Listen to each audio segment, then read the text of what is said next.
que ha tenido la amabilidad, la deferencia de visitarnos acá en nuestros estudios, y él hace rato ya que deslizó una alternativa, una propuesta para terminar con los piquetes en la provincia del Chaco. Iván, bienvenido, gracias por estar. Muchas gracias, Roberto, muchas gracias a la audiencia por prestarme este rato de su atención.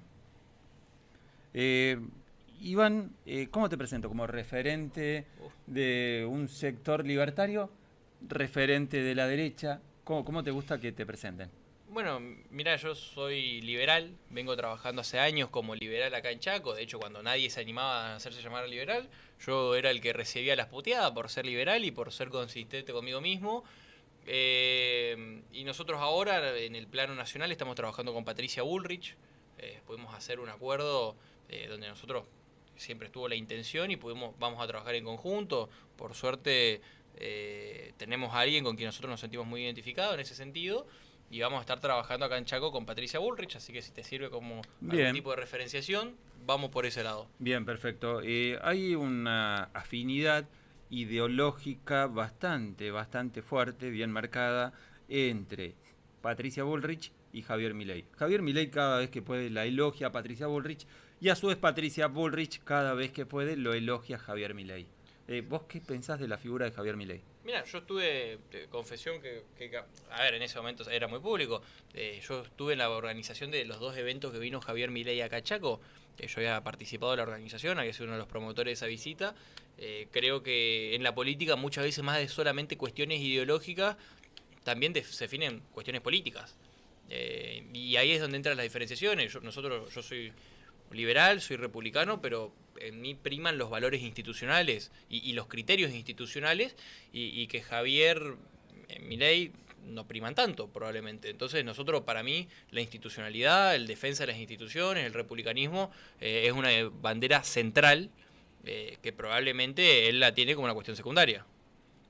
Vos sabés que estamos al día después de los 47 años del golpe militar y nosotros marcamos, y ya vamos a estar hablando en instantes, Iván, respecto de tu propuesta, de tu alternativa para resolver el tema piquetes en Chaco, pero ya tomando en cuenta la fecha en la que estábamos y que a todo el mundo le preguntamos acerca de este hecho emblemático para la historia argentina, que fue el 24 de marzo de 1976, ¿cuál es tu lectura, tu mirada de esta fecha?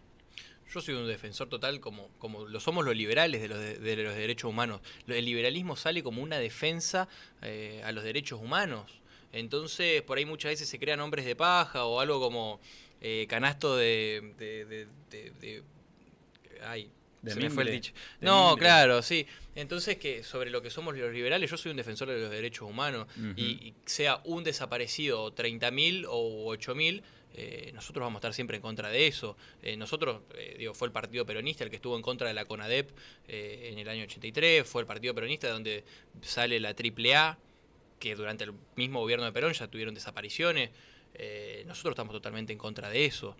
Yo defiendo los derechos humanos y así como también en la cuarentena estuve totalmente en contra de las desapariciones que hubieron y los excesos que hubo de parte del Estado en la cuarentena con el gobierno peronista de Capitanich y el gobierno peronista de Alberto Fernández y algo sistemático en todas las provincias, también estuvimos en contra. Entonces yo soy un detractor total de los excesos del Estado en todos los niveles. Bueno, pero no es comparable, Iván, no es comparable.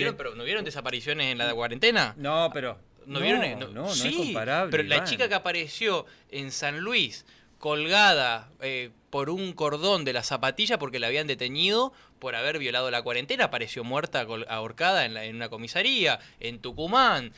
Acá estuvieron los excesos de la policía que se metieron en hogares sin orden de allanamiento, que perseguían a colegas tuyos, haciéndolo bajar publicaciones en la cuarentena. Entonces hubieron... Pero no es comparable con lo que ocurrió en el terrorismo de Estado. Pero así como estoy en contra del terrorismo de Estado, con la cantidad de desaparecidos que hubo, también estoy en todos los niveles con los excesos del Estado. Sea acá con los abusos que hubieron en la cuarentena, que fue la mayor violación de derechos humanos desde la dictadura. Después de la dictadura, fue la mayor violación de derechos humanos que tuvo la Argentina, principalmente, y uno de los lugares fundamentales acá en Chaco.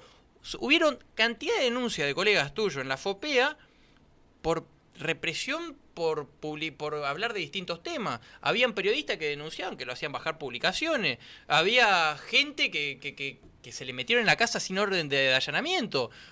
hubieron abusos del Estado en todos los niveles en la cuarentena por el gobierno peronista de Jorge Milton Capitanich. Pero no es comparable con el accionar sistemático de una dictadura militar. No, fue en otro nivel, pero también está mal.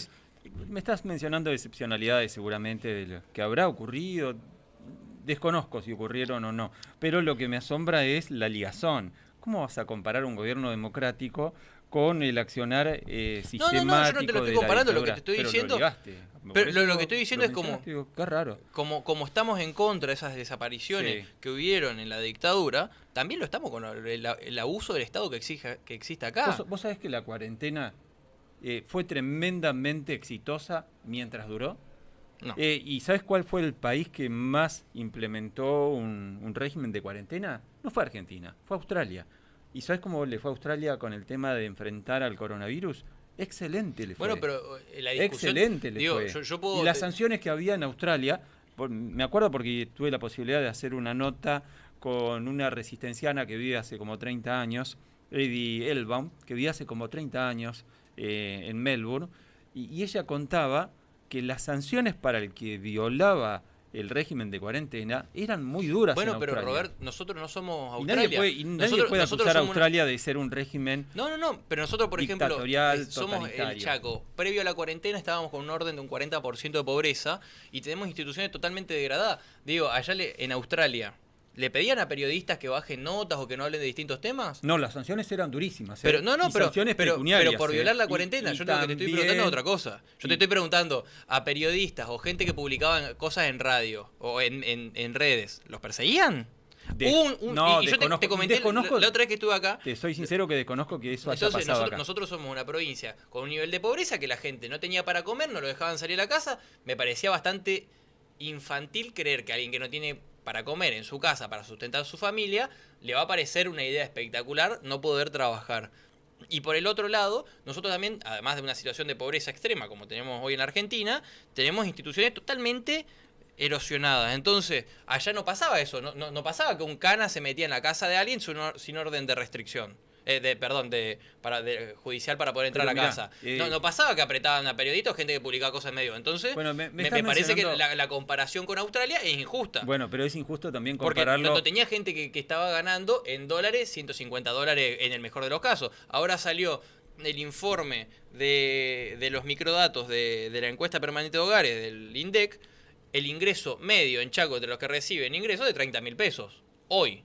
Entonces, pedirle hoy, hagamos ese cálculo de hoy no solamente, llevémoslo a la cuarentena, ¿cómo le vamos a pedir a alguien que está en esa situación? No, loco, vos no podés salir de tu casa y pensar en el bien mayor, lo que sea, cuando esa persona no tiene para alimentarse a él, a su familia y no sabe de qué va a vivir de acá a una semana. Entonces, bueno, no somos Australia para poder hacer esa Bueno, vos me decís es injusto compararlo con Australia, yo te digo es injusto que hagas la comparación de hechos sumamente excepcionales que está describiendo, no sistemático, con la dictadura militar, a eso me refiero. No lo comparé, lo que te estoy diciendo es como en ese nivel más grande estamos totalmente en contra, y yo estoy totalmente en contra, a diferencia del partido peronista, que estaba en contra de la CONADEP. Vos sos una persona muy memoriosa, vos lo recordarás, estaba en contra, la AAA, ¿de dónde salió? ¿De un repollo? No, del gobierno de Juan Domingo Perón. ¿Vos te acordás? Yo no soy peronista, pero la mayoría... No, pero en eso, ¿vos te acordás la entrevista de una dirigente que le pregunta a Perón? Está el video, no me sale el nombre de la periodista, que después estaba en La Izquierda Diario. Esta periodista le pregunta a Perón si le puede decir qué estaba pasando con esta fuerza que estaba surgiendo, y le dijo, ¿usted se va a hacer cargo? Después de eso fue secuestrada, la tuvieron torturando una semana. En el gobierno de Juan Domingo Perón. Bueno, cuando después estuvieron, posterior a la dictadura, en contra de la CONADEP. Entonces, yo como liberal estoy en contra del avasallamiento del Estado en todos los niveles, sea en ese nivel extremo como sucedió en la Argentina, o sea como sucedió muy grandemente acá en la cuarentena. Fíjate, bueno, hago la salvedad que yo no soy peronista, y así como reconozco que, porque es parte de la historia y el peronismo debe hacerse cargo de eso, que la AAA fue conformado bajo la gestión de Perón o del propio López Rega cuando secundaba a María Estela Martínez de Perón en la presidencia ya antes del golpe militar en 1976, así como ellos crearon ese sector del peronismo de ultraderecha, creó la AAA, hay que reconocer que la mayoría de los dirigentes políticos torturados, asesinados durante la dictadura militar eran peronistas. fueron peronistas también. O sea, fíjate cómo son las contradicciones del propio peronismo, que el peronismo tendrá que hacerse cargo. Pero, amén de eso, fíjate toda la perorata que nos llevó Iván, el tema de la dictadura y las consecuencias que dejó la dictadura. Porque nosotros marcábamos en el transcurso de este programa que fue un golpe militar, pero los militares fueron el instrumento. Había un plan digitado por el famoso Plan Cóndor, que fue ideado por Estados Unidos, que todas las dictaduras militares eran respaldadas por Estados Unidos. ¿Vos no pensás, no estás de acuerdo con esto? Pero yo a ver, creo que también porque soy liberal, tirarme con Estados Unidos es una cuestión, yo soy argentino, digo, cuestiones ideológicas... Pero es una cuestión ya no ideológica o de discusión o interpretación, fue real, pero Roberto, fue objetiva eso, y si el respaldo de Estados Unidos. Y está mal, yo soy un defensor de la soberanía. Digo, yo no creo que tenga ningún tipo de sentido una discusión sobre el rol, digo, en este programa al menos, sobre el rol de Estados Unidos en la dictadura, porque digo, yo soy una persona que está totalmente en contra de eso, porque yo soy un defensor no solamente de la democracia, de la república y de las libertades individuales, y en todo nivel se degradan todas ellas con este tipo de cosas. No, ni hablar. Y así como en la cuarentena, no era porque yo crea que no existía un peligro. Lo que yo no podía, me parecía totalmente inconcebible, era que el Estado se lleve puesto todas las libertades individuales, y llegando al punto donde hubieron desapariciones, hubieron un montón de restricciones a las libertades, como que te venían a buscar por publicar algo en redes. Pero hay un chico, te voy a decir un caso. A la comparación. No, pero pasó. No fue sistemático completamente, pero está lleno de gente que tuvieron esa situación. Entonces, lo que te digo es, yo así como estoy en contra, en una forma extrema como fue en la dictadura militar, también en ese nivel, porque está mal. Está mal lo que pasó acá en la Argentina en la cuarentena. No solamente estoy hablando de la restricción de quedarse en la casa, todo lo que vino por añadidura, por los excesos estatales, de que había gente detenida sin un debido proceso, de que a la gente se le metía en la casa, que te apretaban por publicaciones, que el Estado, intendentes y gobernadores se arrogaron un montón de facultades que no le competen.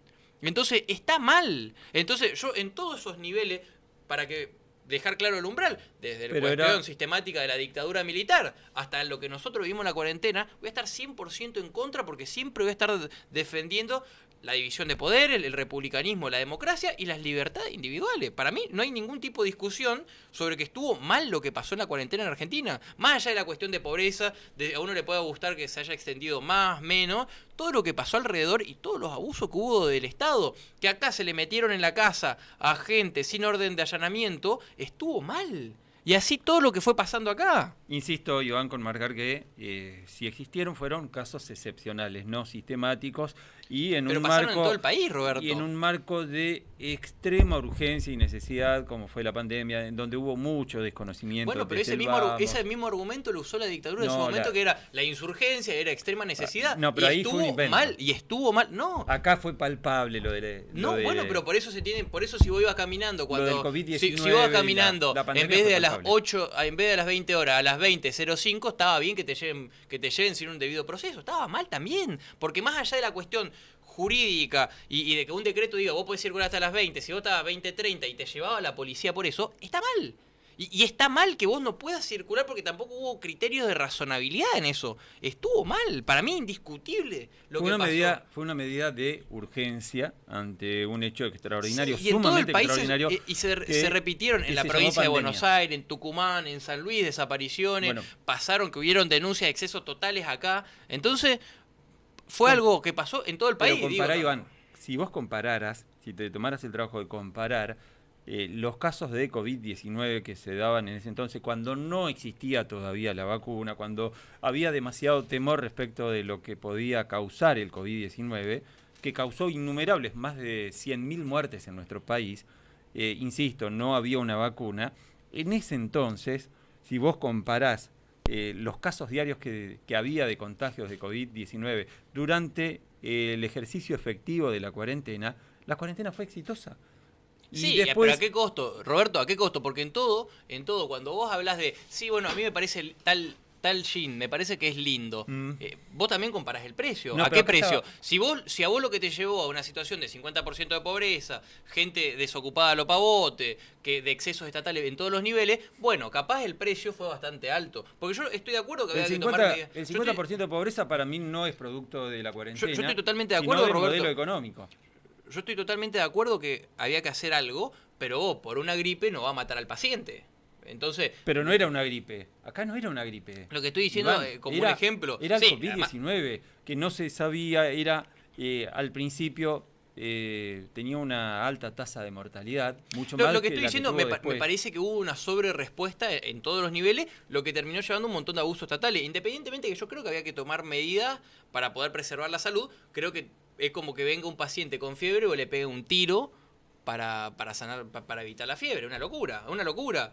Porque, de nuevo, te digo, me parece que hubo una sobrerespuesta, que yo lo dije desde el día 1, y era obvio que iba a pasar, que iba a terminar habiendo abusos estatales de todos lados, y qué iba a pasar cuando la gente ya no tenga plata en el bolsillo para comprar comida para su familia. Era también más que claro que la gente no iba a cumplir la cuarentena, porque vos también caminabas a la calle como lo hago yo, a diferencia como aparentemente lo hace un montón de funcionarios que dictan esta norma, y vos caminando a la calle veías que estaban todos en la calle, nadie estaba en la casa como planteaba el decreto. La cuarentena entonces dura, tuvo un mes de que tuvimos dura y todo estricta fue un mes aproximadamente. Sí, no normativamente fue mucho más, pero dura y estricta la gente se bancó un mes y después todos tocaban los bolsillos y estaban vacíos. Entonces, cuando vos le das a elegir a alguien el riesgo potencial de una enfermedad que hipotéticamente puede generar complicaciones y que vos no tengas para darle para comer a tu familia, quedó claro que la gente después del primero dijo, loco, yo tengo que salir a comer.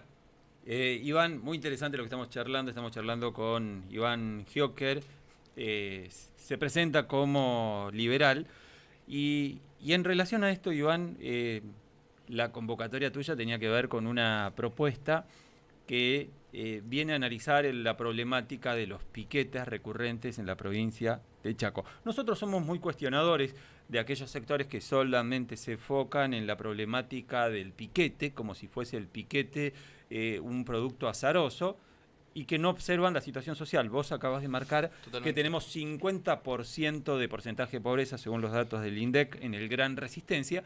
Mucha gente no observa tanto esto y observa por ahí la consecuencia. Totalmente. Que en este caso es el piquete, en este caso hay coincidencia. Totalmente, sí. Yo no creo creo que el piquete es el síntoma y es la exteriorización de ese problema que nosotros tenemos. Nosotros tenemos un problema de base que es lo que da lugar a la problemática de los piquetes y es el modelo por el cual dicen quién cobre y quién no. Esta de las listas de alta y de baja que presentan los punteros es la madre de este problema. Yo no estoy en contra de que la gente reciba asistencia y creo que tenemos que tener un modelo mucho más eficientizado en la asistencia que nosotros damos, mucho mejor dirigida, con cruce de datos. Lo que sí está mal, y es lo que nosotros atacamos, y es la madre del problema que nosotros tenemos, es que hoy tenés un grupo de punteros que son los que definen quién cobra y quién no. Y esto está a través de normativas propias de desarrollo social, que define que a través de ciertos referentes vos le dan un cupo y ellos definen quién cobra y quién no. Lo que termina pasando es que la gente rehende estos piqueteros. La gente, el que quiere cobrar, el que necesita asistencia, le dicen, si vos querés cobrar, vos me tenés que dar tanto a mí para que yo te mantenga en lista y tenés que ir a las marchas. Si vos no vas a la marcha o no me respondés cuando yo te digo cuánto me tenés que dar, vos no cobras más. Le quitan toda la dignidad a la gente. Alguien que está en una situación de vulnerabilidad, que necesita asistencia, la pone en una situación de que tiene que ir a una marcha, que la gente lo putee porque le cortan la calle, que le tengan la situación indigna de tener que devolverle plata por cobrar lo que le corresponde, por estar en una situación de vulnerabilidad. Entonces, bien, estamos de acuerdo con eso, Iván. ¿Y cómo se resuelve esto? ¿Cuál es la propuesta que ustedes tienen para...? Nosotros lo que proponemos es prohibir total y terminantemente la intermediación en la asignación de asistencia del Estado. Que no pueda venir alguien y ser el capanga, porque además hay un problema jurídico-administrativo en esto de cómo el Estado le va a delegar su potestad a un referente. Vanessa López, por ejemplo. Digo, es solo el problema de Vanessa López lo que pasaba en el interior. Una dirigente que tenía una tonelada de camionetas, andaba en RAM, le extorsionaba a los beneficiarios, se quedaba con mercadería, la vendían en supermercados. Digo, ¿es solamente responsabilidad acá Vanessa López o quién le dio? ¿De quién es la culpa? ¿El chacho o el que le da de comer? Bueno, yo comparto ahí en relación a esto que el Estado no puede ser un Estado bobo que se le pase por alto detalles en donde la AFIP podría haber engranado, funcionado, los organismos diferentes de Contralor podrían haber accionado para decir, che, pará, acá hay algo que no está bien. Pero además, Vanessa López no puede tener todos estos bienes como los tiene. Ahí hay una falla del Estado, pero yo totalmente, creo, pero el Estado tampoco puede en un Estado más controlador en ese aspecto, más escandinavo, por darte un ejemplo que ocurre a nivel internacional, y no tan pasivo. Pero totalmente, no sé si vos compartís esa mirada. Pero el Estado no le puede decir, es como que el Estado venga y me diga a mí, che, escuchá, estamos por hacer tantas casas, vos decime para quién van las casas. Y que yo le digo a mis amigos, che, escuchame, ustedes me dan las casas y a cambio ustedes me pagan a mí parte de la casa. Yo te cobro tanto, que es algo que pasa. Vos querés cobrar una casa, yo te pongo la listita, pero me tenés que dar tanto a mí. Es algo que pasa. ¿Cómo va a pasar? Es un delirio. ¿Vos querés mercadería? Bueno, me tenés que dar tanto para que yo te dé tantos bolsones. Es un delirio. Bueno, para terminar con esto, vos proponés que el Estado sea el que se sea haga directamente cargo de forma directa y 100%. que no haya intermediación. Totalmente, que esté totalmente prohibida y que le correspondan las sanciones establecidas en el Código Penal y tipificadas ahí a los funcionarios que hagan esto y que permitan esto, porque no puede ser, porque la asistencia tiene que llegar a quien necesita, a quien no tiene para comer, quien no llega a fin de mes, lo que sea. No tiene que ser para que un puntero se haga millonario. Para mí totalmente inconcebible, y por eso nosotros, creo, hasta este momento somos los únicos que presentamos esto acá en Chaco, y vamos a pelear hasta la última circunstancia, porque sea Capitanich el gobernador, sea alguien del radicalismo, sea del Frente Izquierda, lo que sea, para mí hay algo que no puede pasar, y es que permitamos y seamos pasivos ante la cartelización del Estado. Ahora, cuando vos venís desarrollando, presentando esta alternativa, ¿recibiste respuestas de alguien? ¿Pudiste presentar este proyecto a alguien? ¿Y cuál fue la recepción de este proyecto? Tuvimos conversaciones y ya lo elevaron desde el bloque de la Unión Cívica Radical, Livio Gutiérrez y Leandro Esdero. Ambos se ocuparon de que este proyecto ingrese para ser tratado, digamos, tenga estado parlamentario, como se lo llama técnicamente, para que pueda ser tratado eventualmente en la Cámara y ser girado a una comisión. Así que sí, tuvimos esas conversaciones. También hay gente de otros sectores que le pareció muy buena. Gente que nunca me hubiera imaginado del peronismo me llamó comentándome que le gustaba el proyecto, que estaban de acuerdo. Que fue una muy grata sorpresa. Entonces creo que es algo en la cual la mayoría estamos de acuerdo, que está mal. Hay unos pocos que se benefician mucho por eso y van a pelear para que eso no salga. Bien, por ejemplo, ¿quiénes son los que se opondrían? ¿Algunos dirigentes sociales, decís? Totalmente. Desde dirigentes sociales, digo, por los mismos que establecen este sistema. Los mismos que son promotores de este sistema. Yo no creo que ni a la ministra de Desarrollo Social, ni al gobernador, ni a sus propios diputados que están alineados les interese, porque ellos son los propios que instalaron este sistema. ¿Y en qué le puede beneficiar, por ejemplo, pensándolo en voz alta? ¿En qué lo puede beneficiar al gobernador, a la ministra de Desarrollo Social, Pía Chacho Cabana, que haya cortes permanentes? ¿No los termina perjudicando? Bueno, creo que ahora ya tienen un monstruo, por así llamarlo, que tiene vida propia. A ellos les sirve tener dirigente con capacidad para poder convocar gente que le responda, porque es un sistema armado de organizaciones que le responden políticamente, tienen capacidad de convocatoria, tienen capacidad de movilización, y hoy tienen un problema que se le fue en las manos, que ya las organizaciones sociales no tienen motivo para no cortar, porque ya es casi un mecanismo de diálogo. No, en vez de mandar un WhatsApp diciendo, che, necesitamos que me amplíe la cantidad de cupos, tienen que ir a cortar. Van y cortan a calle y negocian de esa forma. Entonces, creo que ya es un sistema que tiene vida propia y que ya los dirigentes sociales no tienen incentivo para no cortar a calle. Porque cortan y le dan más. Iván, nosotros venimos insistiendo que no puede desatenderse esa cuestión social. No puede hacerse tanto foco en el tema de piquetes como si fuese el piquete un problema fundamental aislado del 50% de pobreza, como decíamos al principio. El problema es que, por ejemplo, por mencionar el caso de Patricia Bullrich, sostuvo hace poco que una de sus primeras medidas va a ser terminar con todos los planes asistenciales, con todos los planes sociales. En un escenario en donde en Chaco, por ejemplo, hay 50% de pobreza, a nivel nacional 40-42% de pobreza, esa propuesta no parece la más atinada en ese contexto. ¿Cuál es tu mirada acerca de esto? No me consta que Patricia Bullrich haya propuesto eso. Lo dijo públicamente. que ella va a terminar, googleemos, va a terminar con todos los planes sociales. Ahora... yo no creo que haya que terminarlo, creo que tiene que ser mucho mejor los sistemas que nosotros tenemos que tener sistemas mucho más eficientes, que lleguen a quien lo necesita, no para enriquecer punteros.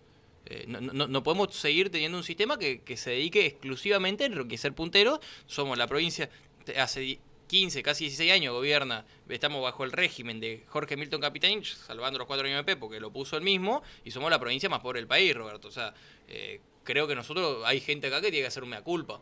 Bueno, y no tomás en cuenta, por ejemplo, el proceso fuerte de desindustrialización que se dio en la provincia de Chaco, que tuvo que ver justamente la dictadura militar. Vos sabés que hablando con distintos dirigentes, actores industriales, por ejemplo, contaban que Chaco era una provincia antes de la dictadura muy industrializada, en donde conseguir trabajo era fácil, trabajo genuino, en blanco, progresar era, no digo fácil, pero mucho más fácil que ahora. ¿Y no consideras que hay un contexto nacional que se va conformando para que Chaco finalmente no pueda recuperar esa matriz industrializada y que justamente a partir de ahí ese proceso también de aumento considerable de la pobreza estructural se haya acentuado en la provincia? No creo que haya una cuestión, digo, casi conspirativa contra nuestra provincia, no, un plan para poder hundir Chaco. No fue creo que nosotros tuvimos y tenemos muchas deficiencias, lo que nos pone en menores condiciones para poder competir. Si vos tenés una provincia donde tenías un acueducto que tenía que haberse terminado en el año 2015, a hoy todavía no se termina, y digo, ¿quién te va a poner plata si uno no tiene acueducto? Si vos tenés una provincia donde se tenía que haber terminado el gasoducto con bajada a todos los hogares para que vos tenés industria, ¿qué industria? Digo, vos, pensemos en esto, industria, pensamos, le decís a Sindar para que venga, y no tenés gas natural, es bastante improbable que Sindar venga y te quiera poner una industria acá si no tenés gas natural. No fue una política de animosidad para con Chaco, sino para con todo el país. Digo, acá nosotros nunca hicimos los deberes. Digo, si tenemos al gobernador Jorge Milton Capitanich, que nunca hizo los deberes en poder terminar la infraestructura, que él mismo electroducto. Yo la otra vez hice una publicación que ponía la falsa promesa de Capitanich, digo, él habla del electroducto. Está eso, Roberto. Bueno, sí, digo, falta. El gasoducto, él prometía que para 2015 íbamos a tener bajada de gasoducto a todos los hogares. ¿Dónde está eso? Bueno, ¿Vos tenés gas natural acá? No, bueno. No está. Uno quiere tener... yo te doy un ejemplo. Yo trabajaba, por mi carrera yo trabajaba en un comité de gente que quería exportar. Y me tocó, en un momento, una empresa de arroz. Y me dijeron, fíjate a dónde podemos colocar arroz nosotros. Cuando uno va y vos haciendo un estudio, encontrabas una buena posibilidad en la Unión Europea. Cuando vos te sentabas con la Unión Europea te decían, la mejor, amigo, pero yo no puedo comprar lo tuyo, porque vos tenés tu arroz secado a leña y nosotros compramos solo arroz secado a gas natural. ¿Usted tiene gas secado a gas natural? No, bueno, hagan un gasoducto. Bueno, el tema es... y es un ejemplo. No, está bien, es un ejemplo. Digo, ahí podríamos haber tenido industrialización en escala por poder vender arroz, por ejemplo, a la Unión Europea. Bueno, no lo podemos hacer porque no tenemos gasoducto. Solamente... Y es un ejemplo de un rubro. Ya lo tenemos, el tema es... Bueno, pero esto tenía que estar en 2015, no, Roberto. Pero está. La propuesta, digo, no tenemos agua, el acueducto terminado, está cerca, ¿no? Sí, ¿Hace cuántos años la gente está esperando el agua potable? Pero cuando fueron inauguraron en Villa Ángela la canilla, anda a preguntarle, vamos a Villa Ángela. Yo hoy me voy a Villa Ángela. No es verdad. Vamos a preguntarle a alguien en Villa Ángela cómo está su sistema de agua potable. Iván, no se inauguró una canilla, se inauguró la primera, y fue en Charata.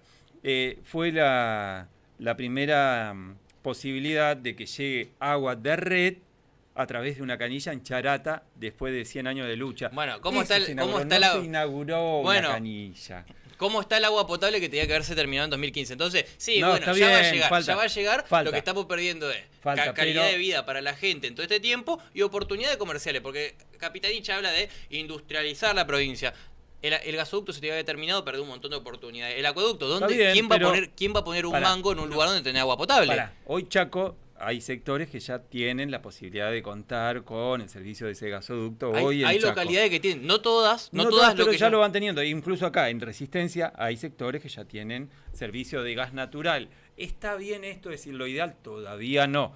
Yo no estoy justificando ni mucho menos. Pero hay cuestiones de coyuntura que dificultan concreciones de obras que son muy complejas. Pero a ver, alguien tiene la responsabilidad. Si vos haces un plan de obra que lo tenés que terminar en 2015, 8 años después no está, Algo pasó, si vos tuviste que tomar más deuda porque la plata que vos presupuestaste, entonces alguien se comió la plata, por ejemplo, o tenés que mandar o alguien se comió la plata, o vos tenés que mandar en cana a alguien porque hizo malos cálculos, porque endeudó a la provincia. Porque Chaco se endeudó o no para poder hacer el acueducto. Se endeudó con el Banco Nacional de Desarrollo de Brasil, con el Bandes. Se endeudó. Se cayó, Chaco tuvo que endeudarse de nuevo. Chaco se tuvo que endeudar 2 veces para hacer el acueducto. Entonces, ¿estamos en contra de deuda irresponsable? Estamos en contra de deuda irresponsable. Como se lo critica un montón de veces al acuerdo del FMI. Chaco se recontra mil endeudó. Pero Chaco se recontra mil endeudó 2 veces para hacer el acueducto y todavía no lo terminan. Lo tenían que terminar en 2015 y como se comieron la plata, se tuvieron que volver a endeudar. Entonces, digo, cuando nosotros decimos las cosas... Pero no es así, no es que se comieron la plata y se la chorearon. ¿Pero por qué tenía que estar en 2015 como y estamos... Inducís. ¿Pero por qué se tenía que terminar en 2015? Asume, me pones en un rol de defensor de Capitanich. Pero bueno, trato de pensar cómo actúa la coyuntura política ejecutiva, que no es lo mismo que la política vista desde el plano opositor. Cuando asumió Capitanich en el 2007... se podía hacer una proyección. ¿Qué ocurre entre el 2008 y 2009? Una de las peores crisis mundiales en la situación económica, ¿se acuerdan? No, pero el informe del banco que le presta del Bandes es porque Chaco no cumplió con todos los avances de obra. Chaco, cuando está el informe, que lo tengo acá mismo, cuando Chaco, yo había hecho un hilo en Twitter sobre esto, publicando todos los informes incluso, cuando Chaco se le cae el crédito es porque decían, che, vos me debés el avance de obra, vos me decís que está avanzando, vos me debés el avance de obra, mostrame cómo avanzó. No avanzó y la plata se la habían mandado, porque la plata se la habían mandado, entonces lo de antes dijeron, no, esto se cae porque el acuerdo que firmó el Chaco era que independientemente del avance de obra, si Chaco no cumplía, se terminaba el crédito e igual había que pagar la totalidad del crédito. Y Chaco está pagando hoy un crédito que no lo terminó de recibir porque se comieron la plata antes. Está bien, pero vos como lo mencionás, se comieron la plata y dices, bueno, se lo chorearon. Bueno, pero a ver, Roberto, Chaco, a veces no necesariamente si vos recibís la plata, vos planteás que tenés el avance y no lo hiciste, la plata llegó. Sí. Por eso el acuerdo de Chaco fue, tenemos que seguir pagando a pesar de que nosotros recibimos la plata y no tenemos el avance correspondiente. Bien. Pero pasó, Roberto, la plata llegó. No, la plata, bien, yo no estoy diciendo que no. Por el motivo que se cae el crédito, que después Chaco tiene que tomar otro crédito, es porque la plata llegó, los avances no estaban acorde a lo que tenían que estar, se cae y el acueducto había que terminarlo igual. Que no se termina hoy tampoco. No se termina, pero cuando se inauguró peor de todo, un tramo donde le da el agua de red histórico en Charata, se lo termina atacando al gobernador diciendo inauguró una canilla. Yo creo que no hay que actuar de esa forma. Preguntémosle, vayamos hoy y preguntémosle cómo está su agua de red.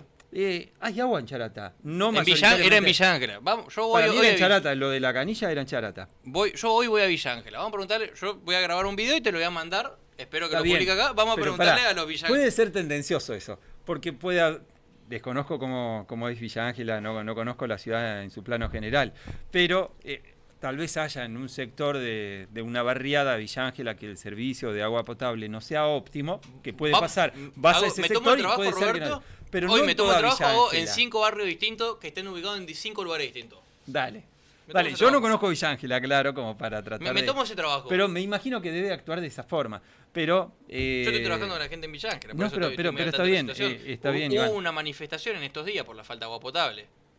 Esta manifestación pero está bien que la gente se manifieste. Y aparte nosotros lo habíamos marcado en su momento. ¿sabes que lo más indignante para teniendo mí? ríos. Que la van a usar electoralmente eventualmente, supongamos que termine este año, o va a ser lo mismo que hizo en 2015. No sé si te acordás, las inauguraciones parciales del acueducto. Y va a venir, le van a vender de nuevo, como lo hicieron en 2015, 2019, en 2021. Van a volver y van a decir, sí, de nuevo lo terminamos. Y después la gente, el día después del anuncio, se da cuenta que no lo terminaron. Bueno, hay inauguraciones que fueron reales y concretas, no era que se figuraba que se inauguraba. ¿Pero qué es una inauguración parcial? Vos cuando terminás la obra, vos lo inaugurás. Bueno, sí. O sea, que yo agarro, sí. Serví el vaso de agua hasta acá y te hago un anuncio que te serví el agua hasta acá. Te sirvo hasta acá, te vuelvo... Y vos no te vas a llenar nunca de agua. Bueno, entonces, pero por ejemplo, si se inaugura un tramo histórico de agua de red que llega por primera vez, el agua de red como llegó a Charata, que insisto, para mí fue en Charata lo de la canilla,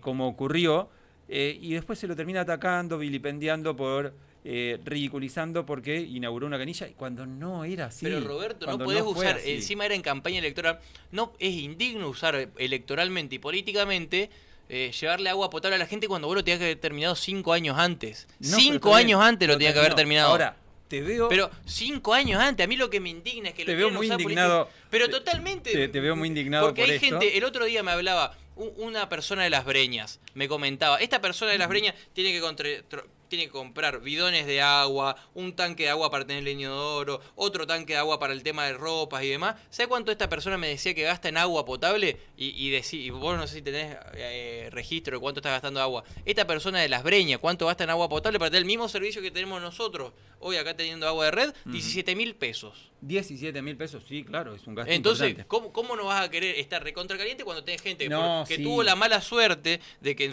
la localidad donde se crió, donde elige vivir, no tiene agua potable, paga 17.000 pesos? ¿Cuánto pagamos nosotros acá? Entre 2.000, 3.000 pesos, 1.500 otros. Es un problema histórico, insisto, no trato de justificar ni defender la gestión de Capitanich.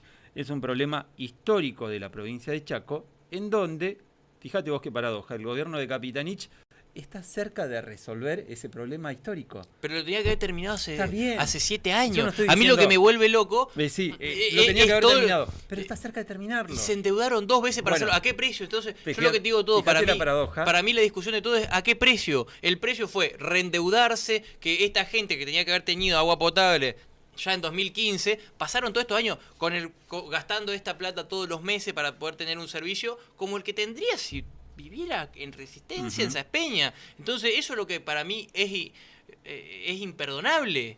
Bueno. Y encima enrostrándole a la gente todo el tiempo mirá, yo estoy haciendo esto, cuando no lo terminan. Bueno, vos sabés que hay indignaciones e indignaciones. Te noto indignado por esto, Iván. Y por ejemplo, no estás indignado cuando, por ejemplo, Macri no puede explicar 45.000 millones de dólares en qué fue girado. 45.000 millones de dólares, que es muchísimo más que el costo del crédito Bandes. Yo de hecho, del gobierno... Y no es sé, más. No es más. Encima no es más. Primero, no es más. 45.000 millones de dólares es muchísimo más de lo que ha tomado en su momento con el crédito Bandes. 45.000. Ya mismo te digo. Patricia Bullrich, cuando habla, por ejemplo, de terminar con los planes sociales, tampoco te noto indignado. Patricia Bullrich lo que propone es reemplazarlo por programas de desempleo. Escuchá, lo tenemos a Patricia Bullrich, escuchá. En instante va a estar... ponete el auricular. No anda Ponete el auricular a ver si podés escuchar a Patricia Bullrich. Mirá. Hay que terminar con este mecanismo de humillación de la gente. Hay que terminar con los planes sociales. Los que tienen planes sociales los tienen que tener 6 meses y de ahí salir al trabajo. No podemos seguir con un país que, digamos, humilla y le saca la idea de futuro. Bueno, clarito, ¿no? Terminar con los planes sociales. Darle 6 meses y después, si no conseguís trabajo, jodete. ¿Está mal lo del FMI? No, porque ella lo que propone es por fondo de desempleo, por programa de desempleo, porque el desempleado tenga un periodo donde pueda cobrar eso, es por estar en una situación de desempleo. No es darle plata a la gente por darle plata, es para poder sostener y poder bancar una vulnerabilidad transitoria. Es lógico, no queremos dar planes eternos, no queremos que alguien esté toda la vida cobrando. Lo que queremos es poder bancar la situación de alguien que está pasando una situación económica mala, pero también decirle, vos no podés estar toda la vida cobrando esto. Nosotros te vamos a bancar para que vos puedas salir a conseguir un laburo. Mientras tanto, está mal. Y mirá, el crédito del Bandes a todo esto es de 179.000 millones de dólares. No. ¿Cómo va a ser ese el crédito? Acá el crédito te lo dejo acá, mirá. ¿Cómo va a ser 179.000 millones de dólares, Iván, para el Chaco? Cuando Argentina está sumamente endeudado. Mirá. Pero no es cierto. Pero esto que está viendo es un documento con el sello del Bandes, una actuación notarial. Debe ser 179.000 millones de dólares. No puede ser. Debe ser, en todo caso, 170 millones o 179 millones. No puede ser 179.000 millones de dólares. Independientemente de eso. Cuando nuestro país está sumamente condicionado por 45.000 millones. Lo que te estoy diciendo, lo de Macri está debe mal. 179 millones. El crédito de Macri está mal. La deuda, cuando es irresponsable, está siempre mal. Entonces, así como uno es crítico. Pero cuando uno es crítico de que se hayan salteado protocolos para ese endeudamiento, que hayan pasado un montón de situaciones, también está totalmente mal que acá nos hayamos endeudado 2 veces para poder hacer un acueducto que no lo terminaron. Bueno, finalizamos con esto, Iván.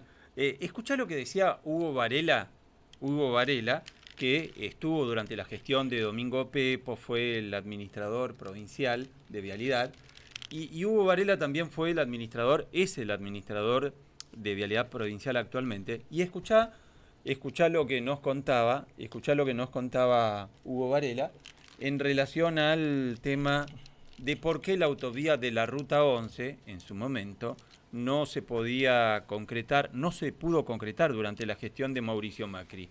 Hugo Varela nos contaba por Chaco TV, porque él, como estuvo tanto durante la gestión de Domingo Pepo como ahora en la gestión de Capitanich, le preguntábamos qué diferencia hay en cuanto al gobierno nacional de Domingo Pepo, el que coincidió el Domingo Pepo con el gobierno nacional de Mauricio Macri, con el gobierno de Alberto Fernández ahora, y escuchen lo que respondía Hugo Varela en relación a esto. Bueno, la diferencia es abismal, digamos. Por empezar, cuando llegó Macri al gobierno, obras que nosotros teníamos aseguradas con financiamiento externo, por decir, el acceso a Puerto Las Palmas ya estaba calzado el financiamiento, el acceso a Puerto Barranquera ya estaban listas para licitar esas obras. De entrada, en el primer mes de febrero, en el primer de enero del 2016 ya nos dijeron que las obras de Chaco no se prioriza ninguna, afuera. Sin explicaciones, sin nada. Nada, no se prioriza, que Chaco ya había tenido mucho, no le corresponde nada. La obra de la Ruta 7 la tuvimos que rescindir y volver a licitar. Luego que la licitamos, ya en el gobierno de Macri, no mandaban los fondos para pagar la obra. O sea, de la obra de entre Ruta 7, entre Plaza y Colonia Unida, se pudo hacer muy poquito porque el gobierno nacional no mandaba los fondos para pagar esa obra. Esa obra la pudimos terminar ahora en el gobierno de Alberto Fernández con el acompañamiento de Vialidad Nacional, que sí aportó los fondos, y en un año la terminamos. Lo mismo que la obra del acceso a Puerto Las Palmas, que ahí tuvo que tomar un crédito a la provincia directamente para ejecutar esa obra, como la obra del acceso a Puerto Barranquera, que ahora para el mes de abril va a estar concluida, también otra vez por gestión del gobernador Capitanich, digamos, por supuesto, pudimos hacer todas estas obras. Pero aquí hay que resaltar también otra para que todos los televidentes tengan claro. En ese tiempo también estábamos ejecutando la obra de la autovía Ruta 11, esa obra hoy maravillosa, espectacular, que está próxima a finalizar, que todos los que vivimos aquí, quienes transitan por aquí, quienes egresan de Resistencia, hoy la pueden disfrutar a pleno, lo que implica esa obra, el confort que tiene, la seguridad para transitar, la iluminación, la colectora, lo que va a crecer esa zona comercialmente.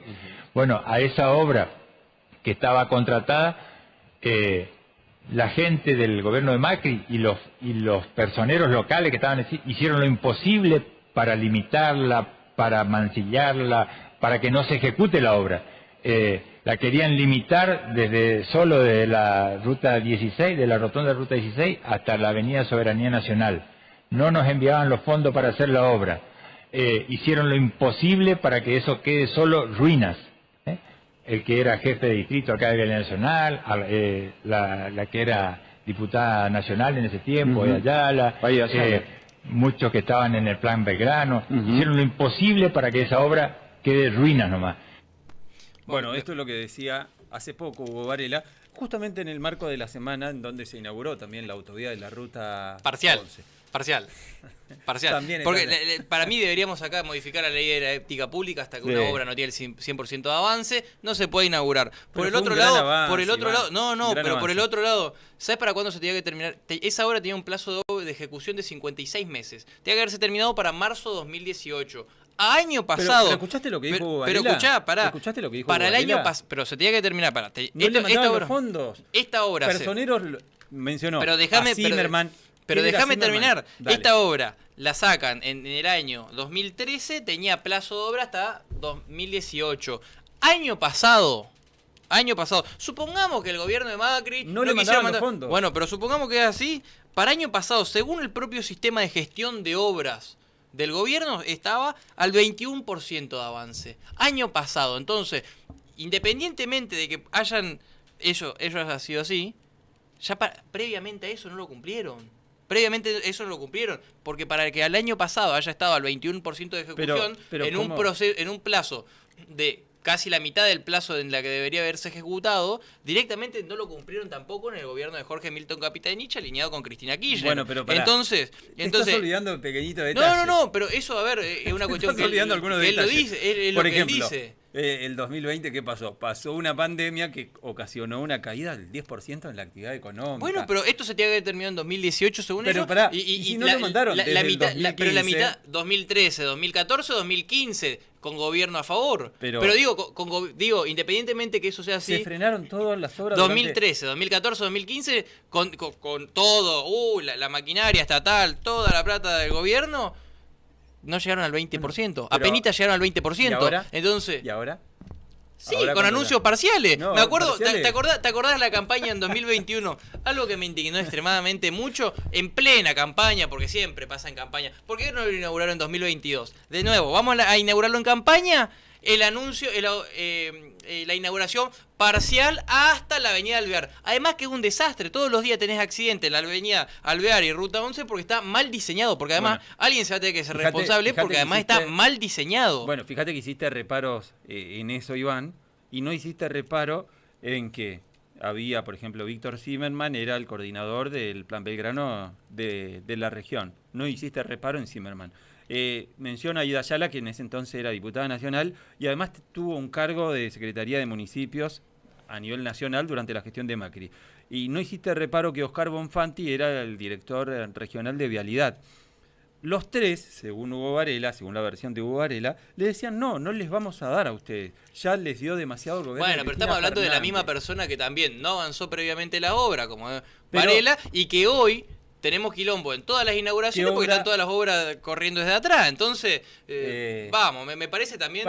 y todas las obras tomémoslo como de quien viene. Pero tomémoslo como de quien viene. Y el Plan Belgrano. No decís ningún reparo en el Plan Belgrano, un plan que supuestamente venía a trastocar históricamente la estructura de la región postergada, que eran las 10 provincias del norte, que ahora es no estoy de acuerdo, creo que el Plan Belgrano tuvo un problema de diseño y que era un programa de voluntad política que no la tuvo y que era un programa que no estaba no tenía financiamiento. Está bien, digo, yo soy muy crítico de eso. Yo también te digo, hago la misma autocrítica del otro lado, porque digo, a mí me tiran con Macri, yo no participé, elegí no formar parte de ese gobierno en su momento. Bueno, está cerca ahora, si estás con Patricia Bullrich, estás cerca. Pero yo estoy con Patricia Bullrich. Pero bueno. Pero digo, lo que yo estoy diciendo es que además creo que uno de las áreas más elogiadas de la gestión de Macri fue la área de Patricia Bullrich y cómo por ejemplo, hasta ahí, mirá. No, pero hablemos de Rosario, hablemos de Rosario. El otro día el propio Elisa Carrió dijo, recuerdo cuando Patricia Bullrich era ministra de Seguridad, dijo, Patricia le hacen creer que ella secuestra, en realidad le plantan y la droga trafica y circula como si nada por todo el país. Sí, bueno. Y lo denunció Elisa Carrió, no lo denunció Cristina Fernández y alguien que puede dudar del otro lado de la grieta. La propia Carrió, integrante de Cambiemos, había denunciado que le plantan la droga pero a Patricia el otro día había un periodista del Destape, justamente, publicaba un gráfico en cómo, por ejemplo, en Rosario, que hoy está la situación totalmente descontrolada con la cantidad de homicidios, como en la gestión de Patricia Bullrich se llevó un piso. Muchísimo menor a lo que hoy tenemos, muchísimo menor a lo que teníamos en 2015. Entonces digo, Carrió puede decir lo que quiera. Bueno. El otro día, digo, me encantaría ver qué opinamos del otro día que se encontraron 40 kilos de falopa en un auto cerca de la terminal de ómnibus y claro, justo se olvidaron, justo la policía sabía que en ese auto estaba. Entonces, vamos, si vamos a hablar de esto, inteligencia criminal, hablemoslo a fondo. A lo que voy es, para hablar de fondo... Entonces, yo no creo, digo, Carrió me parece que hizo esa denuncia por una cuestión de que ella funciona así. Ella hizo planteo, no hizo la denuncia, hizo ese planteo, como hace un montón de otros planteos, que tampoco te veo sostenerlo con la misma intensidad, y que no aportó ningún tipo de prueba, ningún tipo de planteo respecto a eso. Sencillamente cuando planteó... Carrió denuncia al kirchnerismo, es la denunciadora que defiende la República. No sé, yo no estoy en la coalición cívica. Y que cuando denuncia al propio, por ejemplo, fue muy fuerte cuando denunció al propio ministro de Justicia en su momento, Germán Garabano, cuando denuncia a Garabano, a Patricia Bullrich, denuncia sin pruebas. Hay una doble vara siempre. No, porque de hecho fue la promotora de la denuncia, por ejemplo, contra Cristina de los Sauces o Tesur. Ella fue una de las promotoras de esa denuncia donde se aportó un montón de pruebas. O sea, aporta pruebas contra Cristina cuando es la denuncia, se aporta pruebas. Cuando le denuncia a Patricia Bullrich o le denuncia a Germán Garabano, preguntásela a ella. Yo no soy bueno, quien, no, está bien. Yo no tengo. Pero hay una doble vara ahí, ¿o no? Y preguntarle a ella su doble vara. Yo Iván, no la tengo. Iván, yo no la tengo. Iván, te agradezco muchísimo la visita y me gusta siempre hablar porque nos encanta tener voces disidentes que difieren de lo que nosotros pensamos ideológicamente, pero estamos abiertos. Abiertos a escuchar a todos los espacios, por supuesto, incluso aquellas voces que nosotros no compartimos. Y yo creo que de eso se trata la pluralidad también, porque invitar a los que piensan como uno es muy sencillo, es bastante fácil y no funciona así el proceso democrático. Además va a ser un poco agotador tenerlo a Coqui todos los días acá. Ay, pero yo no sé, yo tengo varios cuestionamientos con la gestión de Capitanich. No se nota. Y no, lo que pasa es que vos me ponés en un rol de defenderlo, porque hay elementos que se te escapan. Por ejemplo, decís, che, mirá, no terminó la autovía cuando la tenía que terminar y tenés el mismo funcionario que te dice, che, mirá, no nos mandaban los fondos. Y es más, esto cuenta una infidencia, en ese entonces hablamos con dirigentes radicales que no te reconocían eso que decía Hugo Varela, que lo dijo públicamente ahora. Bueno, pero es el mismo que incumplió un montón de plazos, es el mismo que tenía las obras que están judicializadas, radicales, es el mismo que estaba en la gestión cuando estaban las obras que están judicializadas hoy por la causa de Lázaro Báez. Entonces tomémoslo como de quién viene, tomémoslo como de quién viene y de última preguntémosle a esos dirigentes, o sea, preguntémosle a ellos. Radicales. Yo se lo pregunté a Aida. Yo no ¿Sabes qué dijo Aida? No puedo responder por ellos. ¿Sabes qué dijo Aida? La tenemos, pará, ¿podemos despedirnos con esto? Sé que estamos recontrapasado de tiempo. Se lo preguntamos a Aida Ayala, esto fue durante la semana, en A Todo Nada, en Chaco TV. Le preguntamos a la que fuera secretaria de municipio durante la gestión de Mauricio Macri, precisamente respecto a esta denuncia que hizo pública el titular del administrador de Vialidad Provincial, Hugo Varela. Escuchen lo que decía Aida Ayala. Acá nosotros hablamos con funcionarios, recuerdo por ejemplo con Hugo Varela de Vialidad Provincial, dijo que dirigentes radicales, y la menciona usted, dirigentes radicales hacían lo imposible para frenar obras claves acá en la provincia de Chaco, en Resistencia, y mencionó por ejemplo la autovía de la Ruta 11. ¿Ustedes hacían eso, Aida? Frenaban, impulsaban, decían, no, mirá, a ustedes ya le dimos mucho. Dice que le decían Hugo Varela desde la gestión nacional. Falta la verdad totalmente. Primero que yo no hablé con Hugo Varela, no estaba en Vialidad Nacional, pero sabe una cosa, ahora que hablamos de esa ruta, ¿sabe cuándo iniciamos la obra mejorativa de la Ruta 11?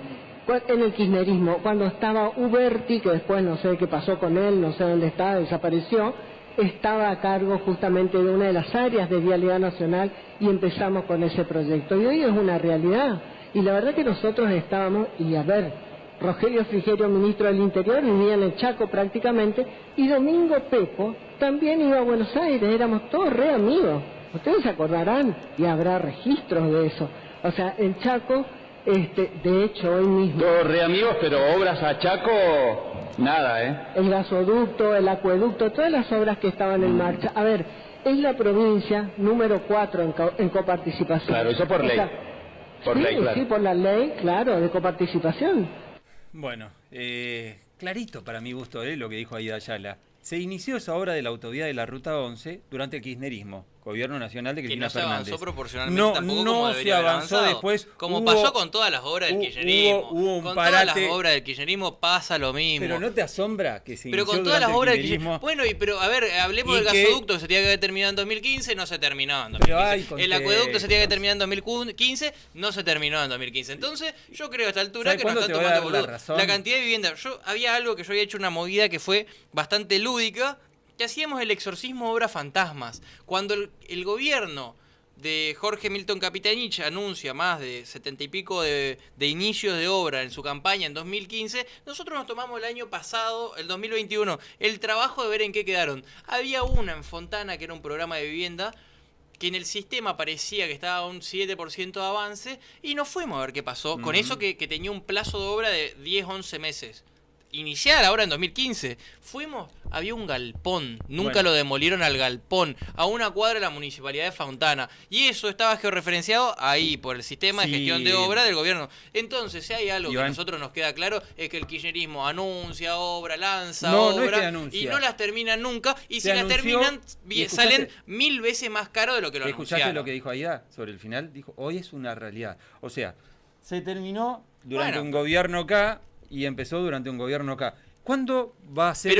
Pero duplicando los plazos de obra, duplicando presupuesto, que nosotros tengamos que reendeudarnos para poder, 2 veces se toma deuda para poder hacer el Bandes y después vino Frigerio a salvarle la ropa porque se habían comido todo el financiamiento y había caído el crédito del Bandes. Vino Frigerio a salvarle la ropa porque se le habían dejado además el acueducto desfinanciado porque le defoltearon todos los plazos de obra al banco que nos prestaba la plata. Entonces, para mí hay algo que queda claro, es que hay mucha cáscara, mucho anuncio, mucha inauguración parcial, poco contenido porque no terminan obras. Vas a tener una licencia importante en tu trabajo si gana Patricia Bullrich, porque seguramente no va a haber obras iniciadas durante la gestión de Patricia Bullrich en Chaco. Se van a tomar una licencia importante hasta que venga después otro gobierno de corte popular que tenga en cuenta las provincias postergadas. No creo que para sea Patricia así. Bullrich y su gente, bueno, está haciendo un hombre de paja, pero está haciendo un hombre de paja, digo, ahí está poniendo un montón de prejuicio propio, y además de un montón de prejuicio el propio... plan Belgrano, ¿qué fue?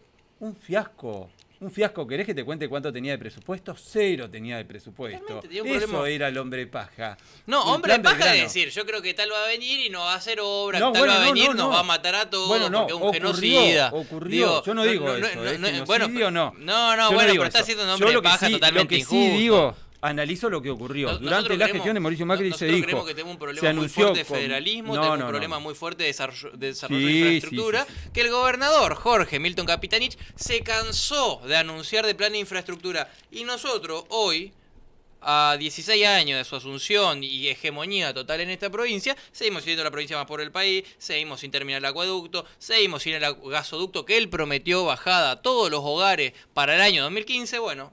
¿Vos tenés gas en tu casa? ¿Hay gas para poner industria acá? No hay demanda, Iván. ¿Cómo que no hay demanda? No hay demanda. Nadie quiere tener la garrafa. No hay Roberto, demanda. ¿qué me está diciendo que no hay demanda? No hay demanda. Claro, estamos todos encantados comprando garrafas. Hablé. ¿Cómo que no hay demanda, Roberto? Hablé con el ingeniero especialista en el área, que es del palo radical, el ingeniero José Sesma, y él me decía, ¿sabes por qué no hay actualmente gente que se sume al gasoducto? Porque no hay demanda. Hoy a la gente... Claro, estamos todos contentos comprando garrafas que salen el triple precio del mismo consumo en gas natural. Por favor. No es verdad. Lo voy a terminar. ¿Por qué lo argumentaba él? Porque dice que la conexión es muy cara y la gente no tiene recursos como para afrontar ese gasto, y que el beneficio económico de tener gas natural no es el mismo que, por ejemplo, tiene la ciudad de Buenos Aires. El gas natural, el servicio de gas natural en Buenos Aires, me consta, es muy barato, y acá en la zona no va a ser tan barato. Bueno, nosotros tenemos por lo que amortizar el gasto de la conexión, que es oneroso, por eso la gente no se conecta, explicaba José Sesma. Pero nosotros ¿No te parece una de explicación coherente? Para mí sí. José Sesma es radical. Yo no soy radical. Pero digo... No entiendo la factura, hay un montón de radicales con Gustavo Martínez. No, pero José Sesma trabaja en el gobierno, o para el gobierno de Gustavo Valdés, que nada tiene que ver con la gestión de Jorge. Nosotros tenemos un problema muy fuerte, acá hubieron un montón de anuncios, que nada, Jorge Milton Capitanich, tengo acá el recorte, había anunciado que para el año 2015 iba a haber bajadas de gas natural para todos los hogares. Pero se tiene que dar un contexto. De hecho, ¿por dónde iba a ser la conexión del gasoducto que se inauguró justamente bajo la gestión ya de Mauricio Macri, que se terminó el gasoducto del norte? ¿De dónde era la conexión? De Bolivia. ¿Cómo está la situación del gas natural hoy de Bolivia? Y ya lamentablemente Bolivia tiene la fecha de caducación dentro 14 de enero de 2015, en el Palacio de Hacienda, Capitanich, el gasoducto del noreste, una verdadera reparación histórica. Sí. Planteaba que para el año 2015 iban a estar completas todas las bajadas de gas para la... ¿Sabes cuándo va a potenciarse el tema del gasoducto? Cuando empiece a potenciarse Vaca Muerta. Qué lástima, ¿no? Que los 45.000 millones de dólares no fue para potenciar Vaca Muerta. Fue para financiar los bancos internacionales. Y qué lástima que también el gobierno kirchnerista no pudo aprovechar la oportunidad histórica que teníamos por la guerra de Rusia y se comieron todo con el quilombo que tuvieron con... No era Sindar, es... Pero que no pueden terminar por un propio... No tuvieron 45 mil millones de dólares, el gobierno de Alberto. Ojalá no, tenido. Que de hecho había un estudio muy bueno que había sacado la CUNSA que planteaba que 2/3 de esos dólares que se recibieron fueron para pagar deuda anterior. Bueno, ¿por qué la CUNSA no agarró los 45 mil millones de dólares para potenciar Vaca Muerta? Todo genial, criticando la oposición. No, pero el planteo de él era 2/3 de esa deuda se usó 2 de cada 3 dólares que se recibieron para pagar deuda anterior.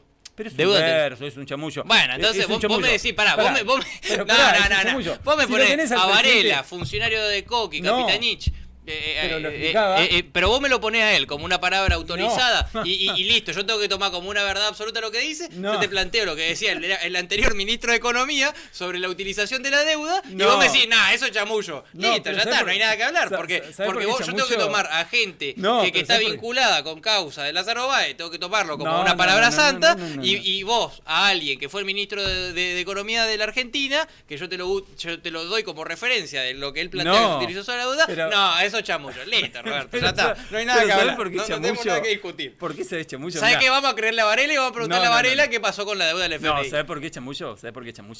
Porque el presidente Macri, ya no tenemos tiempo, si no te lo pasaba el audio de Macri, a Macri se lo preguntó qué pasó con esos 45 mil millones de dólares y Macri dijo, se lo dimos a los bancos internacionales para que no se vayan porque tenían miedo que vuelva... la deuda anterior. No dijo eso, dijo porque tenían miedo de que se vaya, de que vuelva el gobierno K. Esas fueron palabras textuales de Mauricio Macri. La máxima autoridad política. 2/3 según Hernán Lacunza. No dijo eso. Según Hernán Lacunza, ministro de Economía del gobierno. Le crees más a Lacunza que a Mauricio Macri.